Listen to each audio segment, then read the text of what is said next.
大家好，欢迎收听我们的节目。下面我们要播放的内容是由承光学会翻译并制作成音频的形式转载过来的。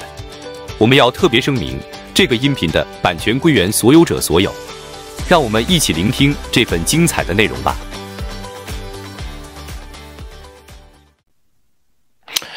We're back after a month being away, just in time for the big news of the third indictment against Donald Trump. New York is number one, Florida number two. Now we have a sealed indictment coming out of the grand jury in the District of Columbia, which everybody assumes is an indictment of former President Donald Trump for allegations concerning January 6th, the awful speech he made. I wish he hadn't made it, but constitutionally protected. He talked about demonstrations that were peaceful and patriotic, completely covered by the First Amendment. We'll see. Once the indictment is unsealed, I don't know why they've sealed it, but once it's unsealed, we'll see whether it satisfies the standard. Now, if you're going after the man who has a 44-44 tie in the polls against your boss, the incumbent president, the indictment better be so solid and so strong if we're not going to enter into Banana Republic land. Before we get to Donald Trump, and we'll see whether or not during the show we get more information about the indictment. I know that Special Prosecutor Jack Smith is going to be making a statement at some point, whether it'll be during the show or after the show. I don't know, but let me just briefly tell you what a wonderful month we had away. We decided to stay away from Martha's Vineyard for a month. I just don't need the kind of hatred today. I went to the porch of the Chilmark store to have a cup of soup with some of my friends, and Merle Berger, one of the leaders of the campaign to silence me, started walking toward the store, and I said to the people I was sitting next to, you're going to see what happens. Merle Berger is going to walk, and then he's going to look up, and he's going to see me. He's going to pretend not to see me. Then he's going to quickly turn around and walk away so he doesn't have to confront me. And they all said, well, you're paranoid, you're crazy. And that's exactly what happened. He walked a couple of steps. I got it on videotape. Walked a couple of steps, saw me, and then he walked away. He did the same thing on the beach. And that's what's happened on Martha's Vineyard to me, my wife, my children, everybody else. But look, I did it for principle, and I'm prepared to sustain the slings and arrows of outrageous fortune and do the right thing, which I continue to do. But we had a wonderful, wonderful time. We went to Tanglewood for a while, listened to some great, great music. We went to Aspen, and we went with a friend on a boat along the Amalfi Coast in Italy, where we had the greatest pasta. Not such good pizza. The pizza in the United States is really just as good as the pizza in Italy, but the pasta dishes and everything was just wonderful. So we heard a lot of music, met a lot of friends, spoke to the Young President's organization, spoke to Chabad, and now we're back on the Vineyard. And we're back doing our show, which I was really missing. And I miss your letters. So please, even during the show, write me letters. Write me letters. I want to hear from you. I have a few that came in just today, and maybe we'll read those if we have time.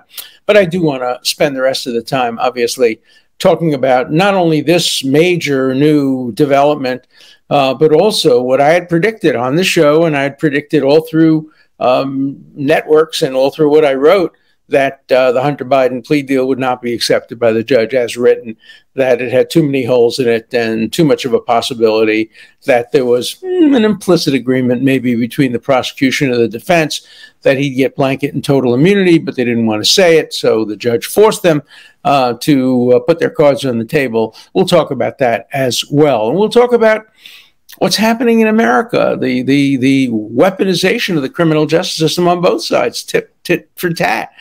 We see the Republicans wanting to impeach President Biden, although he hasn't committed any treason, bribery, or other high crimes and misdemeanors, the same criteria that they opposed when Trump was indicted, was impeached. They now want to impose on Biden. It's hypocrisy on that side, and there's plenty of hypocrisy on the other side. And the victims of the American public, we suffer when our criminal justice system is weaponized. Today it's used against Trump, it's used against Biden. Tomorrow it's used against you and me and our relatives and our friends. That's the road to tyranny. And criminal lawyers, civil liberties lawyers, people of goodwill, Republicans or Democrats, have to fight against it. And I'm going to continue that fight, no matter how many friends, former friends, fake friends, I lose. So let's start with this indictment. We don't know what it contains. I doubt it will be based on the speech itself, the speech of January 6th, because that speech, outrageous as it was and negative as it was, in my view, is a good reason perhaps not for voting for Trump, but it's not a good reason for indicting him. It's constitutionally protected. And the First Amendment allows people to make bad speeches. Look, I've defended much worse. I've defended communists. I've defended Nazis. I've defended pornographers. I'm surely not going to back away from defending the right of the President of the United States to make a foolish speech. It was a foolish speech, but it was protected by at least two aspects of the First Amendment. One, the right to free speech, and second, the right to petition the government for a redress of grievances. Donald Trump had a grievance, whether he was right or wrong. I think he was wrong, but he had the constitutional right to express his concern about the elections. He also had a right to try to put up a slate of electors that were different from the slate of electors put up by the state of Michigan or other states. That's the way you challenge an election under the Constitution. We have, after all, the Electoral College. They're the ones who decide.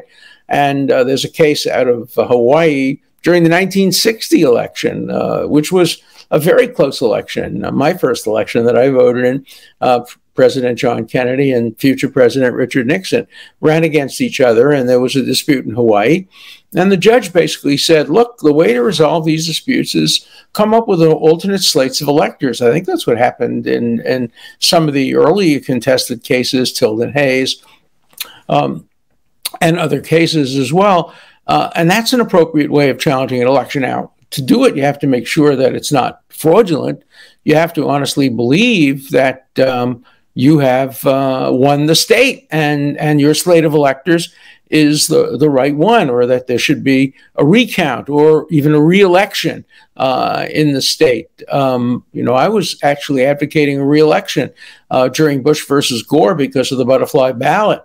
And a lot of people who voted in Palm Beach County voted mistakenly for Pat Buchanan. They had intended to vote for Gore, Al Gore, and the Al Gore-Lieberman ticket. And because of the misplacement of the hole in the butterfly ballot, they cast their vote for the wrong person. So one possible remedy was a re-election, at least a re-election in one state, because it was the one state, Florida, that determined the outcome of the election. These are complicated matters, and they're not really appropriately subject to criminal prosecution unless you can prove that the fake electors or the people who appointed the fake electors knew for absolute certainty that this was a fraud, that the election was pristine, that it was perfect, that there was no basis for it. But the government has a very, very heavy burden of proving corrupt intent under these statutes. So we'll see whether the indictment alleges any such corrupt intent. If it doesn't, a judge may throw it out. Now remember that this indictment, quite deliberately, is centered in the District of Columbia. That's where the alleged events occurred. But the District of Columbia, I think, voted over 90% for Biden and against Donald Trump. And so the jury will be very, very heavily anti-Trump. I think the judges are pretty heavily anti-Trump also in that district. So it's certainly possible that they could win a jury trial, even if they don't have a strong case. But ultimately, the case would get to the United States Court of Appeals for the D.C. Circuit, a court I clerked on back 50 some years ago. Oh, it's now 60. It's now 60 years ago that I clerked on the D.C. Circuit. And then it will go to the Supreme Court which I also clerked on. And so it remains to be seen, A, how strong the indictment is, and B, whether or not a trial judge will dismiss some aspects of it, whether or not there'll be a change of venue to Northern Virginia, where you have a jury pool that's more likely to be divided among Democrats and Republicans. Whether or not a jury will convict, probably it will, and whether or not a court of appeals will affirm, whether or not the Supreme Court would take the case. The Supreme Court probably would take the case when it involves separation of powers and the current executive going after the former chief executive and the man running to become the future chief executive. It's a case that's ripe for Supreme Court review, and we know the Supreme Court leans a bit conservative, maybe even more than a bit conservative on some issues, although it's ruled against Trump, as have almost all the courts ruled against Trump. It's interesting, when I was speaking out in Aspen, I spoke to the young presidents, and then I spoke also to a Republican group, and I don't think there was one person in either group who told me that they supported Trump. They were Republicans, but they were hoping that the Republicans could come up with a candidate other than Donald Trump who could beat the Democrat. Right now, it looks like Trump versus Biden, and it's too close to call. And of course, our elections are not determined by popular vote. In both last elections, the Democrats overwhelmingly defeated the Republicans by popular votes. Hillary Clinton got many more popular votes, and Biden got many more popular votes. But the election turns on the Electoral College. The Electoral College, gives certain states, particularly large ones like Florida, which is purplish, enormous influence in the outcome of the case. Candidates don't campaign in New York and California because they know how those states are going to go. So they tend to go to the purple states, which have disproportionate influence in the outcome of the election. If the election were a popular election, the candidates would focus their attention on the larger states, on New York and California. So, the Electoral College does, to some degree, distort popular elections, but there's almost no country in the world today which has simple popular elections. Most countries, like the European countries, parliamentary systems, you vote for the parties. And in some instances, you get situations where the party wins, but the candidate has less support than the candidate who loses. So there's no country that has a pure Athenian democracy where hands go up and the majority wins. So we do have complicated systems, and the complicated system makes criminal prosecutions much more difficult. And I'm very anxious to read. My phone, as I'm talking now, my phone is ringing off the hook. So there's obviously some news that's breaking. I must have gotten 20 phone calls in the 10 minutes that I've been speaking on this. But hey, you come first. You're the podcast audience, so I'm going to wait to answer my phone until after the podcast is over. But I'm sure things are happening as we speak, and probably at this point you may know more than I know, because like I used to do, where you watch a little television on the side, and watch a podcast, and do 2 or 3 things at the same time. So some of you are probably looking at your newspapers, at news pop-ups, and you probably know more than I do. But unless I'm wrong, God, here's another one, Washington, D.C. Everybody's calling me. And so, it might be fun. Let me take one call, see who it is, and maybe you'll be interested in it. Let's see. Hello? Who is this? Yeah. Scott Newman in the Washington, D.C. Bureau for the Sinclair broadcast. Yeah, but tell me if there's any news.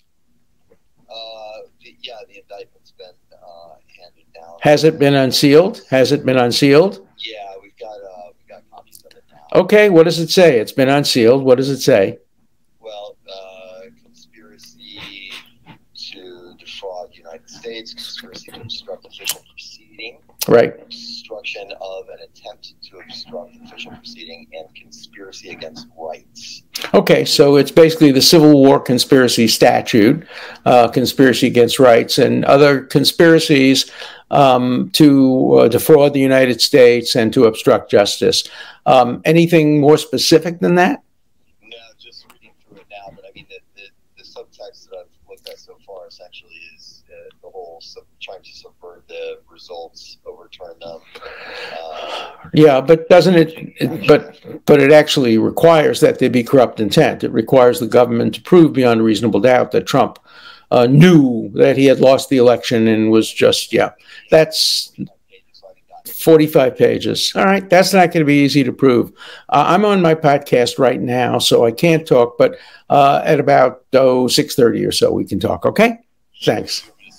Sure, yeah. Okay, well then, thank you. So, okay, that's a first, taking a phone call in the middle of my podcast, but I took the phone call not to tell them anything, but to hear from them, and it keeps ringing. Oh, my God, everybody is calling. Apparently, the indictment has been unsealed. It contains, as the Sinclair guy told me, 4 counts, all conspiracy counts, which means that there'll be other people indicted or named as unindicted co-conspirators. If it's a conspiracy, it means that hearsay can come in from conspirators. There's an exception to the hearsay rule for co-conspirators. So it's interesting that there is that all the charges are conspiracy. And I think basically the essence of it is that there was a conspiracy to prevent the electors from being counted by Congress and the presidency being handed over to Joe Biden. And it probably then consists of various underlying crimes or underlying acts that form the basis for the conspiracy. In my phone call, I wasn't able to find out whether there are any smoking guns. The man from Sinclair who called me said he hadn't read the entire indictment. It's 40 some odd pages, but clearly the thrust of it is now well known. So it's obviously a serious indictment. Any indictment of the District of Columbia is going to be serious because of the jury pool in the District of Columbia, but it still has to survive motions to dismiss on the ground that there is no crime alleged or that the crime is unconstitutional. I didn't hear, from what I was just told, any specific claim that the speech of January 6th constituted criminal conduct, but probably the argument will be that the speech, together with other actions and the failure of the then sitting president to prevent people from going into the Capitol and trying to disrupt the proceedings, constituted a conspiracy. So no great surprise there. Again, without having read the indictment, I'm not going to tell you there are no surprises. There may very well be some surprises. So now Donald Trump faces three indictments. He will probably face a fourth one in Georgia. As you know, I wrote a book about it called Get Trump. In the book, I predicted every one of these things. I went through each of these 4 charges and predicted that there would be indictments. Also predicted that on television, I predicted that Hunter Biden's plea agreement would not be accepted. And my predictions have generally come true. CNN gets it wrong all the time because CNN makes predictions based on wishful thinking or self-fulfilling prophecies. They predict hoping their predictions will come true. My predictions are based on my experience and my long time familiarity with how the criminal justice system operates. And so my predictions, which are not biased by my own hopes or predispositions, are smarter than the others, not because I'm smarter, but because I'm not biased. And I make the predictions based on everything that I've known over the years. And I look at all the information and I try not to make predictions based on speculation. So I'll make a prediction here too. And my prediction is that there probably may very well be a jury conviction in the District of Columbia based on these charges. I want to obviously read the charges and carefully analyze them before I predict whether a judge will allow them to go forward. Probably he will, and whether a court of appeals or the Supreme Court will reverse. So what we're facing now is a presidential race, the 2024 election, probably one of the most important in our history, and one of the most unusual, because the campaign will be, who's the worst criminal?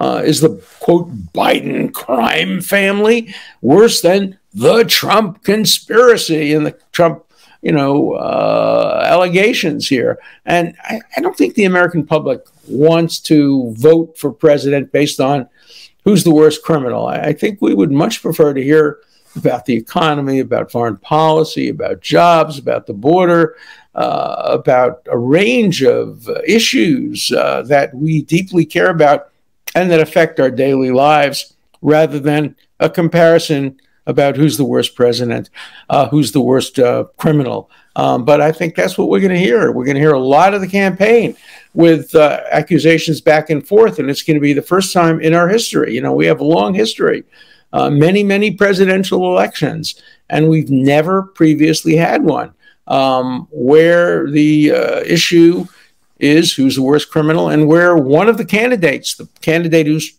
trying to beat the incumbent, has been indicted by the incumbent's Justice Department on 3, perhaps it will be 4 counts. Will judges try to restrict the bail conditions of Donald Trump, saying you can't use the cell phone, or you can't speak to so-and-so, or you have to be in the courthouse and you can't campaign? After all, the trial in Florida is supposed to take place in May. That's just before the conventions and right after most of the primaries. It's right in the middle of the campaign season, and the president has to be there every day. Is that election interference? Even if not intentional, doesn't amount to election interference. If you're telling the president of the United States that he has an advantage over the man running against him because the president can campaign anywhere he wants at any time, but the man running against him has to be in court for 2 weeks or 3 weeks or 4 weeks or however long the trial in Florida will take place. And we don't know when the trial in Washington will take place. We don't know when the trial in Fulton County will take place if there is an indictment. We already do know that District Attorney Bragg, who I personally like, but who made a horrible, horrible mistake by indicting President Trump on the weakest of all the indictments. We know already he said, all right, I'm going to let the Florida case go before my case. So probably the Florida case won't go to trial until after the election. And then you have to ask yourself, what is the effect of the election going to be on these charges? Obviously, if Trump gets elected, the question will arise, can he pardon himself? Can he step down for a minute under the 25th Amendment or something and give it over to his vice president and have the vice president pardon him? These are all questions that have never been asked. I have to tell you, I have read every word of the Constitutional Convention debates when I was defending President Trump. I did it all on my own. I had no research assistant. I just read every word of the debates about ratifying the Constitution. And none of this was considered or discussed. It's all new and novel. And we don't know what the law is because there is no real law on so many of these issues. We're just going to have to, the judges are going to have to make it up as they go along. Ultimately, it'll probably be decided by the Supreme Court of the United States. But there are going to be such hard questions. Could if Trump wins the election and is convicted, can he be sentenced? Can he serve as president while under a sentence? What if he's sentenced to prison? What if the judge says, I'm sentencing you to prison and I'm not putting off the sentencing? You're going to prison. We did have a man running for president, Eugene V. Debs, who was in prison under the Espionage Act for making speeches against the First World War. And he actually ran for president. He got a couple of million votes while in prison. And so the president can run a man can run for president while in prison. And, the Constitution only says 35 years old. And there's one provision that some Democrats are foolishly trying to invoke. Part of the 14th Amendment says that people who are found guilty of insurrection can't run for president unless Congress allows them to by, I think it's a 2/3 vote. Of course, that was intended only to apply to a particular insurrection called the Civil War. And that was not intended to be a permanent barrier to people running if they're charged with some minor form of, insurrection. There was no insurrection in this case. There were protests, and they got out of hand. And the people who committed violent acts in the Capitol should be prosecuted. I'm representing a young law student who just went in at the invitation of the police. They waved him in, stayed there, and left. And there was gas being circulated, or threats of it. And he picked up a gas mask, and so they're charging him also with improper possession of government property. But I'm proud to be defending him, and he's very different from the people who may have engaged in violent conduct, some of whom have already been convicted and sentenced. But this wasn't an insurrection. This was a protest. You could say that the Black Lives Matter protests on the West Coast were insurrections. No, they weren't insurrections. They were protests, violent protests. You could say that what's going on in Israel today, with every single week, hundreds of thousands of people out there protesting, that's not an insurrection. That's what our Constitution and what Israeli law protects: the right to petition your government for a redress of grievances. And it doesn't have to be petitioning the government for things that we like. It can be things we don't like. I don't like the fact that people call the election a fake and that people claim that Donald Trump won the election. He didn't. He lost it. He lost it fair and square. You can argue that maybe some of the things that were in the newspapers were unfair and the Russian dossier were unfair, but the actual counting of votes was fair. And I think all the elections have been fair in terms of outcomes and results. I know there are some Republicans who think it wasn't, but whichever side you're on doesn't matter. The right to protest, the right to contest elections is applicable to all sides. And so we'll see. For tomorrow's show, I will have read the indictment very carefully. I will have analyzed the law, and I'll be able to give you a much, much more detailed analysis of where this looks like it's going. All I can say is this is not a good day for America. When a man running for president of the United States against the incumbent is indicted by the incumbent's Justice Department, it's a symptom of something rotten in the state of Denmark. But in this case, it's in the state of America. And it's going to continue. It's going to be tit for tat. We now have some foolish Republicans who are now calling for the impeachment of President Biden. These are Republicans who voted against the impeachment of Donald Trump, who agreed with me when I said that in order to impeach a sitting president, there has to be evidence of treason, bribery, or other high crimes and misdemeanors, meaning criminal type behavior akin to treason and bribery. And it has to have been committed while he was serving as president. And some of the Republicans who are calling for his impeachment haven't even alleged that any of these criteria have been met. What they're basically saying is, hey, they impeached our guy, we're going to impeach their guy. That's not the way American justice ought to operate, whether it's in the context of criminal punishments or whether it's in the context of impeachment. There has to be one law, one principle, equally applicable to all sides. And so I'm afraid we're losing that. I'm afraid we're losing the rule of law in this country. I'm afraid we're politicizing everything. And I think that the big losers are the American public. And I don't think Americans like this. I don't think Americans are happy at the direction in which our country is going with the misuse of the criminal process and the misuse of impeachment.